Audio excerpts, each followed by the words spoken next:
What the science actually says Mars. The red planet.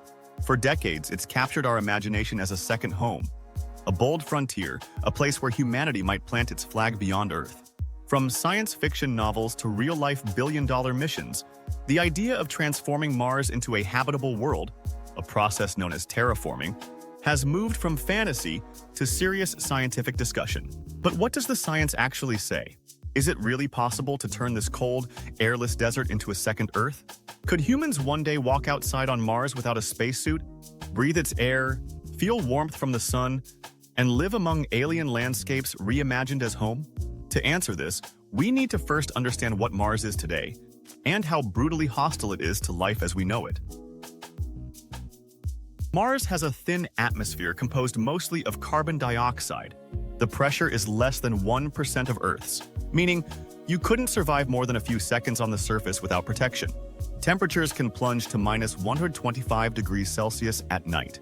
There's no liquid water on the surface, and cosmic radiation bombards everything constantly due to the lack of a magnetic field. So when we ask if we can terraform Mars, we're really asking, can we change its atmosphere, temperature, water cycle, and radiation environment enough to support human life over generations?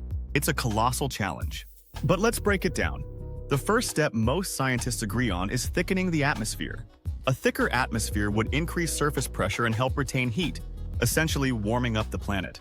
One idea is to release greenhouse gases like carbon dioxide to trap heat the same way we do on Earth, although accidentally. Mars already has carbon dioxide in its polar ice caps and in the soil. Some researchers propose using nuclear devices or large-scale industrial machines to release this trapped CO2 into the air, kickstarting a greenhouse effect. The goal is to raise the temperature enough to melt subsurface ice, release more gases, and potentially create a positive feedback loop. Warm Mars up a little and it starts warming itself up more. But here's the catch. Studies show that even if we release all the known CO2 on Mars, it wouldn't be enough to create Earth-like conditions. It might raise the pressure a bit, but not enough to walk around in just a jacket. You'd still need a pressure suit and oxygen. So what about importing gases? Some have suggested redirecting ammonia-rich asteroids or comets to crash into Mars, releasing nitrogen and greenhouse gases in the process. It's a dramatic idea, but incredibly risky and technologically far beyond our current capabilities. Others suggest building thousands of solar-powered factories called super greenhouse gas emitters to pump out synthetic compounds like perfluorocarbons. These gases are way more effective than CO2 at trapping heat. But again, the scale would be mind-blowing. You'd need tens of thousands of factories running for centuries. Even if we managed to raise the temperature and pressure, we'd still need to produce oxygen. Mars has almost none, so we'd have to find ways to generate it. Possibly using electrolysis to break apart water molecules, or by engineering oxygen-producing microbes to convert CO2 into breathable air. In fact, NASA's Perseverance rover is already testing a small experiment called MOXIE to do exactly this. Turn Martian air into oxygen, one tiny sample at a time. Then there's water. Mars has water, but it's mostly frozen or locked underground.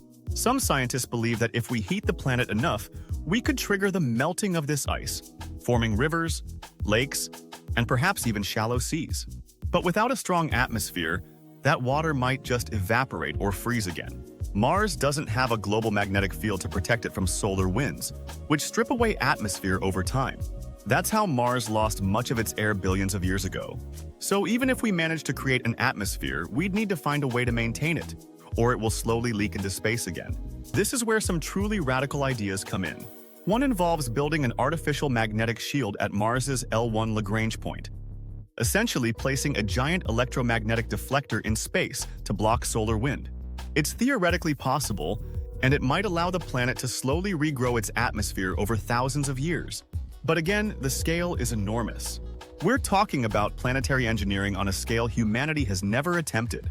So, could we terraform Mars? In theory, yes. But in practice, it's an effort that would require generations, trillions of dollars, and technologies we haven't yet mastered.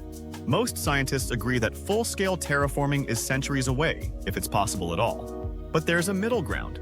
Instead of trying to make Mars like Earth, we could make small parts of Mars habitable, terraforming regions rather than the whole planet.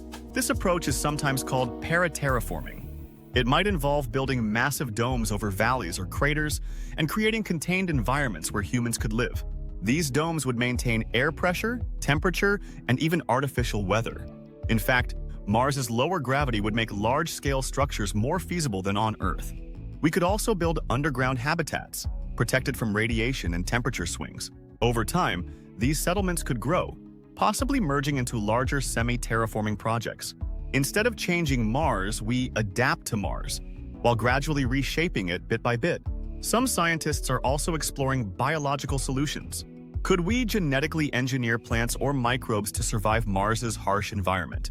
These organisms might slowly change the atmosphere, producing oxygen, fixing nitrogen, or breaking down toxic compounds. Mars could become a planet with terraforming ecosystems, like lichens spreading across the rocks, laying the groundwork for future forests. It's worth noting that Earth wasn't always Earth-like. Our planet took billions of years to evolve an oxygen-rich atmosphere, a stable climate, and complex life. Much of that was thanks to early microbial life that transformed the air and oceans over vast timescales. Terraforming Mars might follow a similar path, just one we control, if very slowly.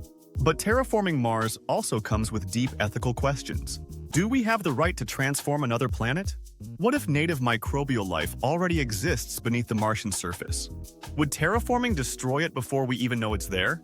Should Mars be preserved as it is, a scientific treasure from the early solar system, or reshaped in humanity's image? These are not just technical challenges. They are philosophical ones. What kind of species do we want to be? Explorers, colonizers, or stewards of other worlds? Despite all the obstacles, Mars remains our best bet for a second home in the solar system. It's relatively close, its day is similar in length to Earth's, and it has seasons and polar ice caps. With enough determination and cooperation, we may not need to terraform the entire planet to establish a sustainable human presence. The first steps are already underway. Robotic missions have mapped the terrain, tested the soil, drilled into rock, and searched for water. Soon, human missions may follow. These explorers will likely live in bases, growing food in greenhouses, recycling air and water, and learning how to survive in an alien world. And as our technology improves, those habitats may grow larger, more independent, and more Earth-like. Terraforming Mars may not be a single event, but a long journey, one that unfolds over generations. Each step will teach us more about our capabilities, our responsibilities, and our place in the cosmos. And even if we never fully terraform the red planet, the effort itself may change us, uniting humanity around a common goal that's as ambitious as it is inspiring. Thanks for watching. If you enjoyed diving deep into the possibilities and science of terraforming Mars, be sure to give this video a like and share it with someone who dreams of the stars. And don't forget to subscribe to the channel. We've got more mind-expanding explorations into space, science, and the future coming your way. Until next time, stay curious and keep reaching for new worlds.